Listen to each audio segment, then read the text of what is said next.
Hello and welcome to another edition of Paranormal Activity and Mysterious Stories. Let me give you a quick preview of what's coming up in this video. Let's see, the first is a video of some guy who filmed what he thinks are a couple of Tic Tac UFOs. There's one here, there's another one here. And then there's something else that comes across the screen. I'm not too sure what it is though. Also have this video of what looks to be a cloaked UFO. I mean, you know, this is one of those lenticular clouds. Kind of odd that it's so low. Let's see. Also have this video of a UFO doing a crazy maneuver. Here's an older video of the Apollo 11 mission, and you see this UFO fly below the capsule here. Also have this old footage of this guy named John Leonard Walson, who claims to film giant spaceships in space. And he claims that these objects hide themselves as stars. They hide in constellations. But when he films them, you can actually see them move. So there's definitely something out there. Also have this Russian book of alien races. Very interesting. Also found this article about these 3 billion year old spheres found in South Africa. And some people think that this is how life was seeded on this planet.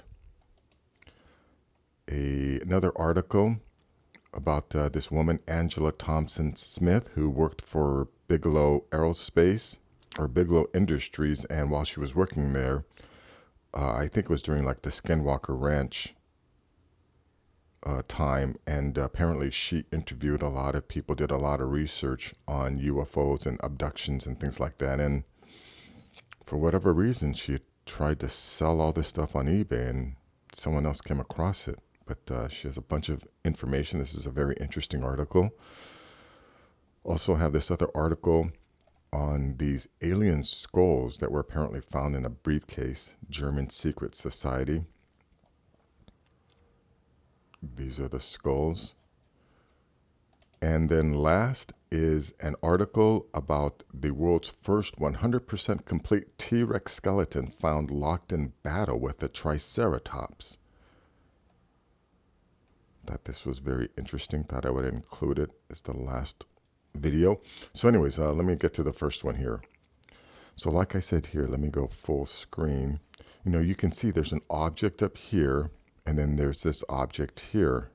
Let me actually start right at the beginning because oh no, it does. Yeah, I thought this thing just appeared out of nowhere. But like I said, there's an object here and an object here. We don't need to hear that.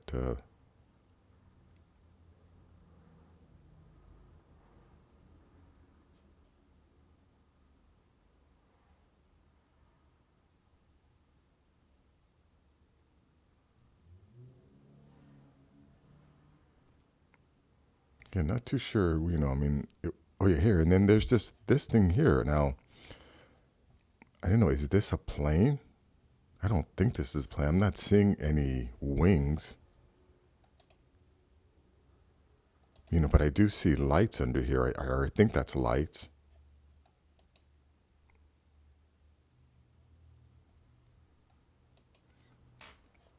Well, that's all the, you know, as much as the video I want to play. Again, I don't want to get hit with copyright violations, but I will leave a link to this video in the description so you can watch the full thing. But essentially, that's all. This, you know, this thing goes across, disappears, and then this thing just moves across the sky too. Doesn't, yeah, that's pretty much it. Okay, let's check this video out here. Let me go full screen. Oh, another one of these cameras that films with black bars on the side. Anyways, let's check this out. Yeah, look how low this cloud is.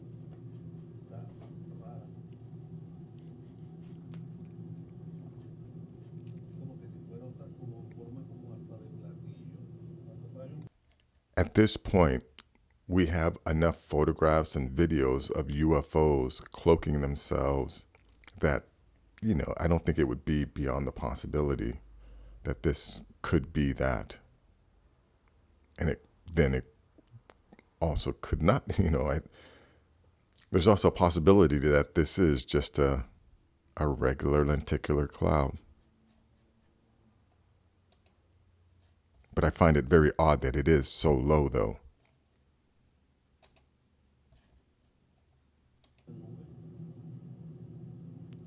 Or at least it looks low. Maybe that's just an optical illusion. I don't know. I'll leave a link in the description. You can check it out. Okay, now let's see. Now, yeah, this video here, you'll see, you can kind of see this object here, but it does make a strange move, and I don't think it's an insect. There it is right there. Yeah, that just doesn't look like something an insect would do.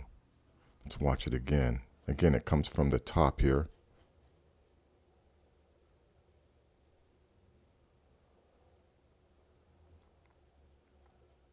Yeah, again, it comes from I'm going to start it again. It comes from up here, and you see it kind of do this loop, and then move downward.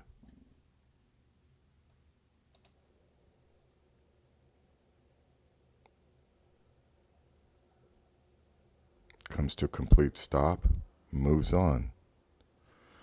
Yeah, that just doesn't, to me, that's a UFO maneuver. That doesn't seem like something a conventional plane or a bird or an insect would do. Okay, now like I said, this is an older footage of the Apollo 11, but you'll see this object move across the screen here from the bottom to the top.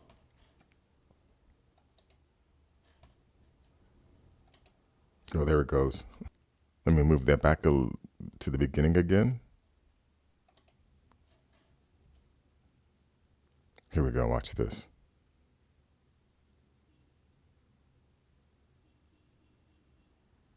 There it goes, right there.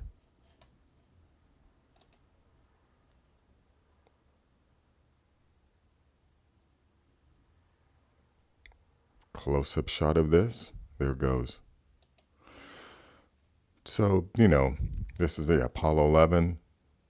We've been seeing these things a long time, and like I've said in my other videos, we're not alone on this planet. And obviously, whoever's occupying the oceans, whatever advanced civilizations are occupying our oceans, most likely also have bases on the moon. I think that's pretty obvious. Okay, now this is a older video. I think this is this guy named Jose Escamilla. This is where I was first introduced to John Leonard Wilson and his work. He apparently created a camera or a special telescope that's able to videotape these structures. And, they apparently disguise themselves as stars. Years away. It may be orbiting around Earth at millions of miles per hour. With those kinds of velocities, and with the capability of being able to effortlessly change and transform, it takes an enormous amount of energy. What kind of alloys are they made of that allows them to transform and retract at these velocities in deep space?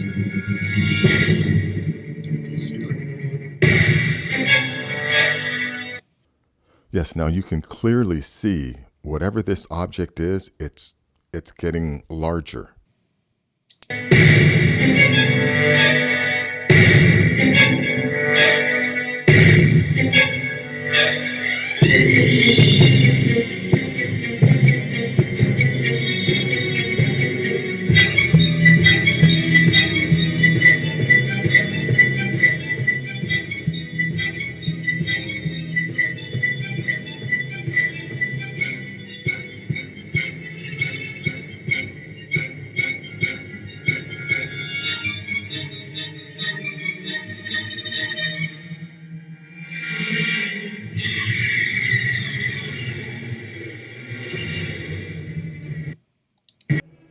and then it retracts.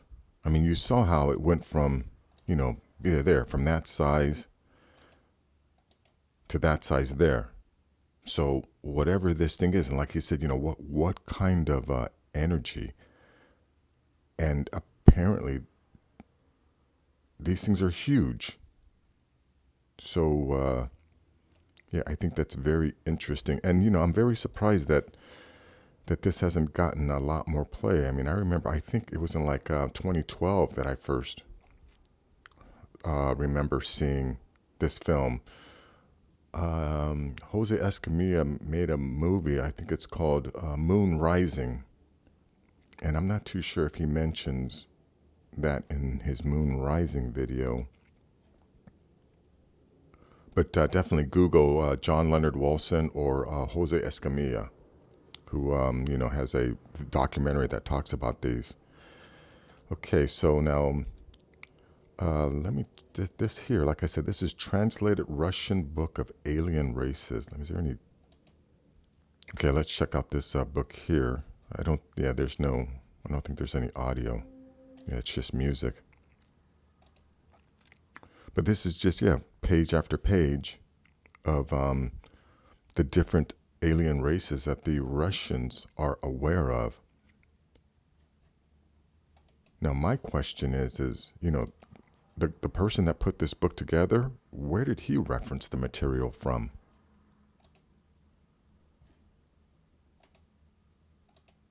If there's all of these alien races, right, and there's a lot of them, I'm pretty sure you can get a PDF of this. Whoever put this book together, where did they reference all of the information? Like, someone had to tell them, or unless this strictly came out of someone's imagination, I believe someone would have to tell this person, okay, this guy that looks like this, he's from, this area. Yeah, they're very violent and predatory race. They are known to be allies of the race Mater. They grow up to 1.6 meters. Last seen on Earth, August 2001. This one, Al Grulix.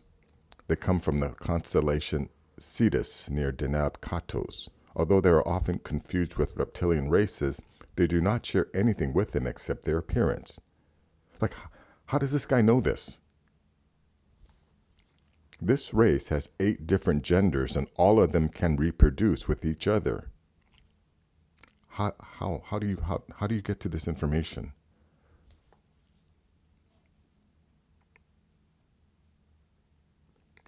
Anana, no image. The members of this race are the cause why humans coined the term Martians. They come from the constellation Gemini. They have had permanent bases on Mars for thousands of years where they mined some sort of gold-like material. First recorded visit to Earth, 1235 BC in Japan. Where does this guy get this information? This race has several bases on and in the moon where they mine unknown materials. They use slaves to do most of their work. These slaves are extremely well taken care of, and the Indigook seeing them as indispensable. Their operations on and in the moon are very secretive. Oh, very secretive, but you know about them and you're telling me? Oh, that's very secretive. Yeah, so I don't quite put a lot of validity in this. I mean, I want to believe this stuff.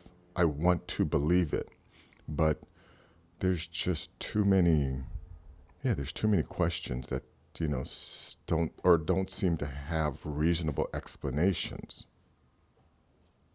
Anyways, let me get to this article here. 3 billion-year-old spheres found in South Africa sign that aliens brought them to Earth. For decades, humanity has successfully been conquering space. It is believed that understanding the process occurring in the galaxy will bring us closer to unraveling the mysteries of life.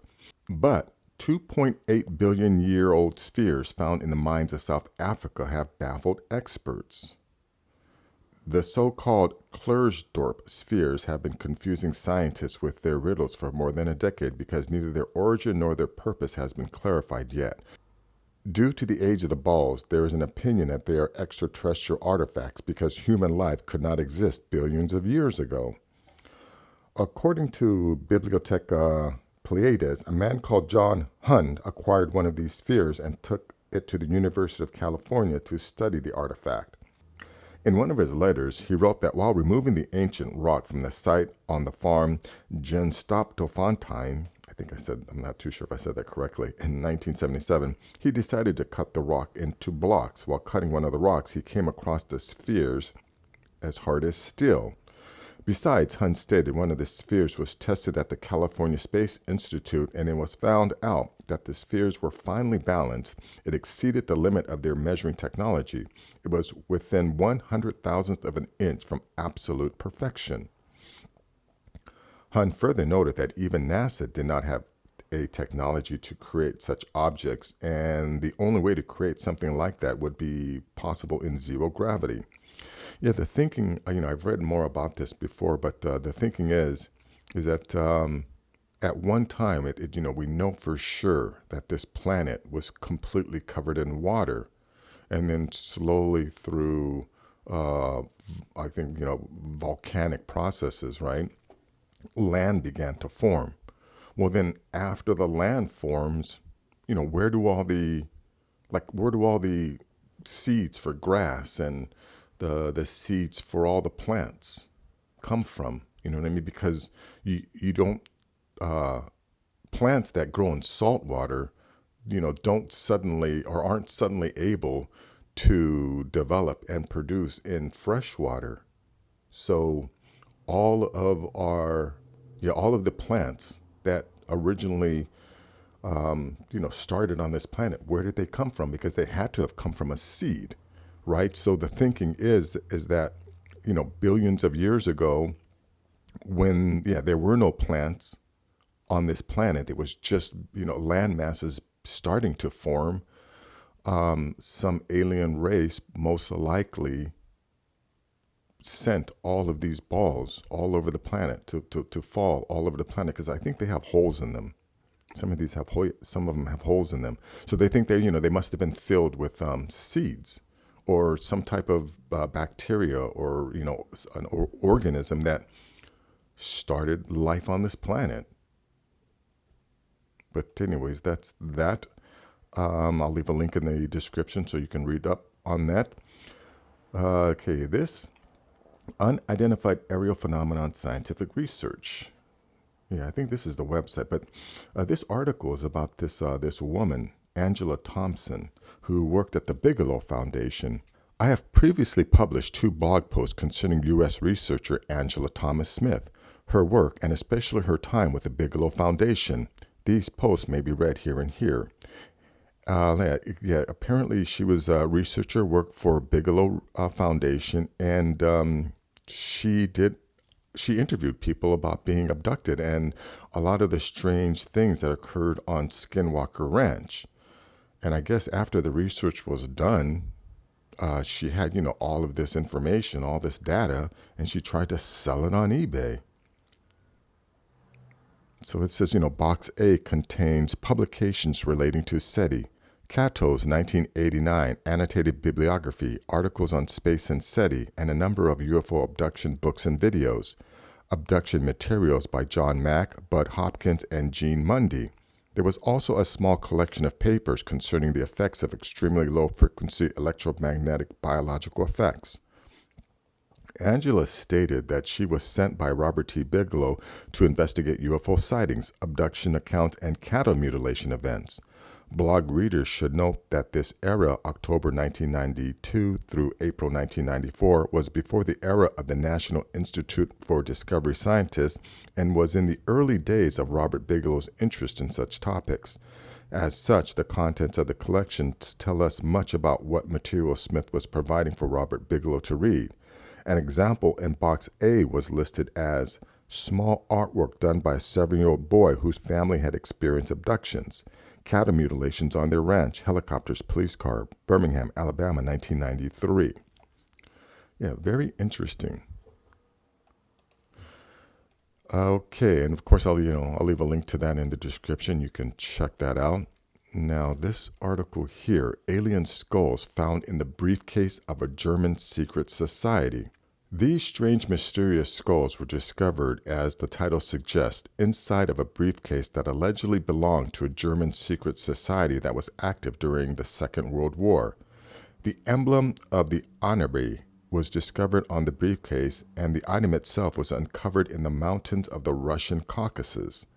The skulls themselves that were uncovered inside didn't appear to belong to any known creatures, and the resemblance to demonic figures is downright eerie, to say the least. The name of the secret organization is actually an acronym for a Society for Research and Teachings on German Ancestral Heritage, and as far as we know, it actively had around 350 specialists in its midst, which worked publicly from 1939 to 1945. As you may have guessed by now, their main objective was to study the Aryan race altogether, and their research spread as far as Tibet and the Caucasus for the most part. They were the ones that actively researched the bell-shaped UFO that the Germans used during World War II, and this discovery further proves the fact that they weren't dealing with normal projects, to say the least. Okay, so this is the apparent skull.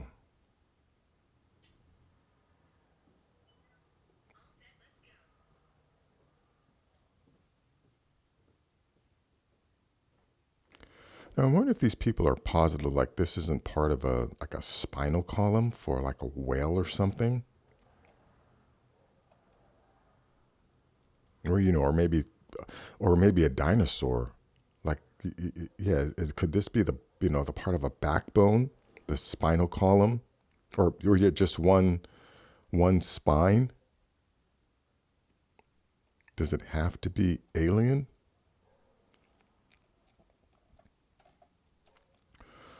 Well, I think this is very interesting, and of course I will leave a link in the description so you can check it out yourself.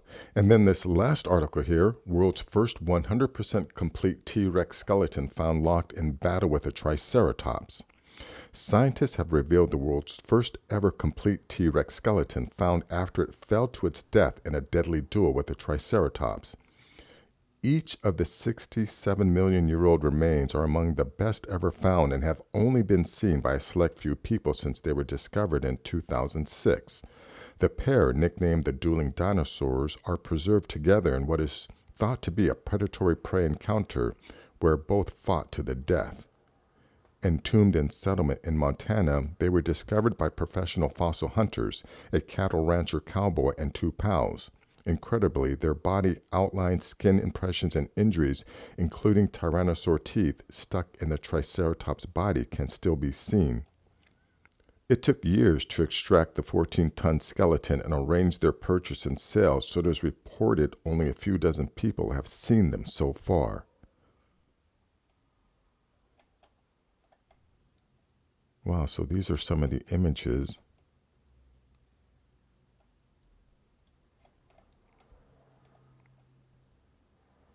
Yeah, I don't think there isn't a video of this either. But of course, I will leave a link to this article in the description so you can check it out. That's going to be it for this video. If you like things like this, please give this video a thumbs up. Please share the video. And if you're new to the channel, please subscribe. I'll have more things like this. Take care.